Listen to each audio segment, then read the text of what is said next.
what we're going to be going over here are cash dividends that I paid on preferred stock and common stock, and a restriction here on shareholders' equity or retained earnings for treasury stock that's being held by the company. So what we have here, for example, we're going to have cash. The company's going to have $390,000 here, and they're going to have preferred stock, a 6% cumulative here, $50 par for $600,000, and they have common stock, no par here, 300,000 shares issued for $3 million here, and they have treasury stock that they bought back here as common stock. They're going to have 2,800 shares of treasury stock, and that's based on the cost here, the common stock, and that's valued at $67,200. And they have retained earnings here of $210,000. So what we have, again, for example, we're going to have preferred stock dividends in arrears of 1 year. So they're late paying here 1 year of preferred stock dividends at the 6% dividend rate. That's 1 year that they owe here currently here, or 1 year that they owe beyond what our current amount is here for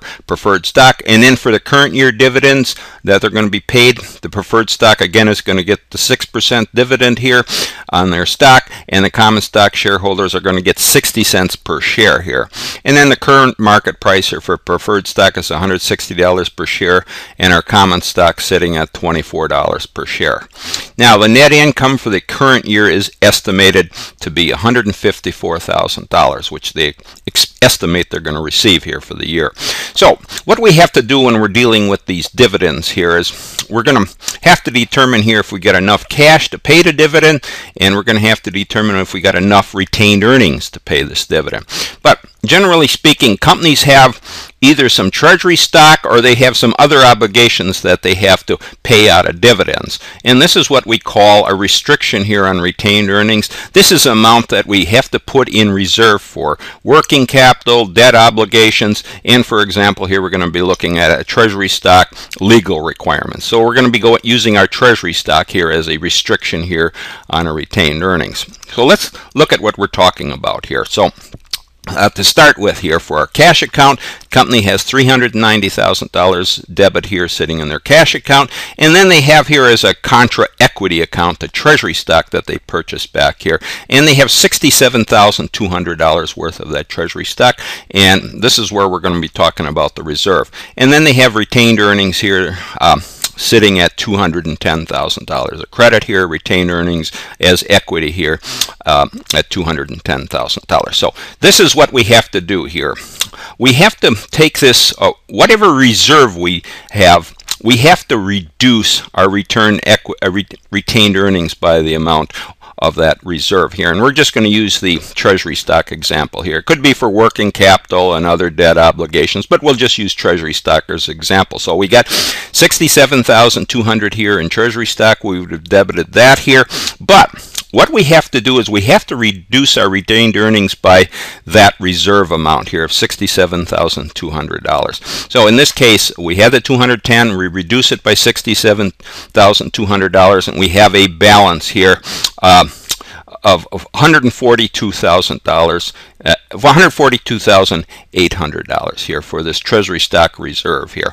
And we're using the treasury stock reserve here as a our reserve account here for our retained earnings. Now remember here, this reserve that we're reducing our retained earnings is not exactly subtracting our what it is doing is reducing the amount that's available here in retained earnings that can be paid out in dividends here. We're still going to maintain this amount here in our retained earnings, so the restriction is the dollar amount that's set aside as a reserve. And again, the restriction is a dollar that's set aside. It's not a subtraction here of retained earnings. It sits in retained earnings, but it's not a subtraction. It's just something that we set aside here that we can't use here when we're paying our dividends here. So in this case, we have, after we're setting aside our treasury stock reserve here, we got $142,800 in our retained earnings that we're able to pay out here in dividends. Okay, so just for our example here, we start with our preferred stock in arrears. That was That's 600,000 times 6% dividend, 36,000 here in a preferred stock. That's the previous year that we didn't pay. We have to pay that up here. Now remember, the preferred stock gets paid ahead of the common stock. So for our preferred stock dividend in arrears, we would debit or reduce our retained earnings by $36,000. And then over in our cash account, we would credit or reduce our cash account here for $36,000. So you can see what's going on here. When you have a dividend, you reduce your retained earnings by amount of that dividend, and then which is reduction in your shareholders' equity, and you also reduce your cash amount for that dividend because it's being paid in cash. Now let's look at the current year's dividends here. So for a preferred stock, we got again that 6% dividend times 600,000 here for $36,000. So again, we reduce our retained earnings here for $36,000. Same for our cash account. We'd credit or reduce our cash account here for the current year dividend on a preferred stock of $36,000. Now we get down to our common stock dividend, and that was the 300,000 shares here at 60 cents per share. That equates to $180,000 here in common stock dividend that was declared and we'd be paying. This is the problem that we come into here, and it's partly a result here of our set aside here of $67,200, but we reduce the amount of retained earnings that's available here down to $142,800. Now we have to pay out the cash, or we're expected to pay out the cash dividend here of $180,000. Now we've already paid $36,000, reduced our retained earnings by $36,000, another $36,000 for the preferred stock current year here, and if we would pay out the total $180,000 here, we'd have a deficit in our retained earnings here of $109,200. So we can't pay out the dividend here, or the common stock dividend, because we don't have enough money sitting in our retained earnings. We wouldn't be able to pay it all out here. We'd only be able to, well, we'd have this deficit here of $109,200. But what comes to our rescue here, or our ability to pay this dividend, is the fact that we're going to have net income here. It's estimated here to be $154,000 for the year here. So that we would increase our retained earnings by the amount of that net income that we're expecting here of $154,000. So our retained earnings after adding in our net income here would be sufficient to pay our dividend. So the $154,000 added here, increasing our retained earnings would wipe out our deficit here of $109,200. Now remember, we can't have a deficit here.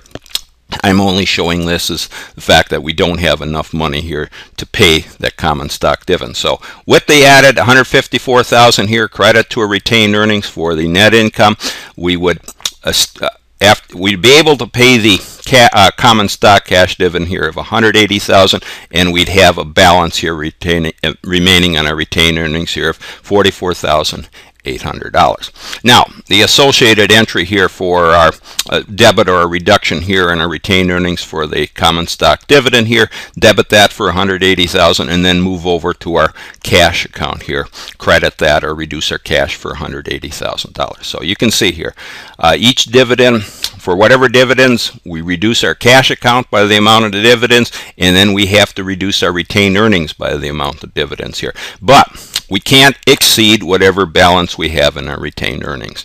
And in this case, we would have had a negative amount. We wouldn't have been able to pay all those cash dividends, but we get that net income here for the year here. So we increased our retained earnings by that amount, able to pay off the dividends, common stock dividend here, and we had a balance here remaining in our retained earnings. So what we want to take away from this here is we want to remember when you're paying these dividends here, you have retained earnings, but you have some set-asides for whatever it is here, for working capital, debt obligations. In this case, we just used, and the treasury stock is always a set-aside for whatever the cost of the treasury stock is. And I have to note here, our treasury stock was based on the market price. Whatever you're working with, it's based, for treasury stock, it's based on the market price. So that's what you set your reserve at here. So just remember here, when you got paying out your dividends here, you reduce your retained earnings by the amount what's available in your retained earnings, you just reduce that by whatever your set aside is here. And then after that, after your set aside, then you, whatever balance you have here, then you can go and use that balance here for dividends. And then again, our preferred stock, first we had to pay the arrears, 1 year in arrears, then we had the current payment here, then we got down to our common stock payment, and we actually didn't have enough money, but we put in our retained earnings here for the current year here, our estimated amount gave us enough money here to pay our common stock dividends. And then the other thing we want to note here, when we're talking about these restrictions here, these set-asides, remember that for the reserve, the dollar amount that you set aside, you have to detail that in the notes to the financial statement. Whatever your set-asides are, just remember those goes into the notes to the financial statements.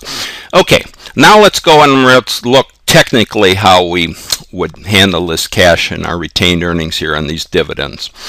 Okay. All right, so here's what we do here with these cash dividends, the declared date versus the payment date. We looked at the case here where we had to set aside our retained earnings for that common stock restriction here or whatever other restrictions we have. But this is what we technically do here when we're going to be looking at our declared date. That's when the dividends declared by the board of directors, and then the payment dates, that's the actual cash payment. So what we would do here, for our declared dividend, we set up a current liability, and that's on the date declared here, and we call it a dividends payable here, and that again would be on our balance sheet here, and that's for the when we declared a dividend here. Remember, let's just look at it here. On our declaration date, we increased this dividends payable, this liability, for the amount of the dividend here. We had $36,000 here for our preferred stock, and $180,000 here for our common stock payment. And this is a payable, a liability here on the balance sheet here. Then at that date here, then we go in and we reduce our retained earnings by that amount here. Whatever we declared here, in this case, was for our preferred stock and our common stock. So that is what we came up with here. We just put in our debit or reduce our retained earnings at the date here of declaration here. So again, our retained earnings here are reduced here by the amount of those dividends. So that's on the when it's declared here, the date of declaration. That's what we do here. We go in and set up our payable here on our balance sheet here for the dividends payable, and then we reduce our retained earnings by that amount.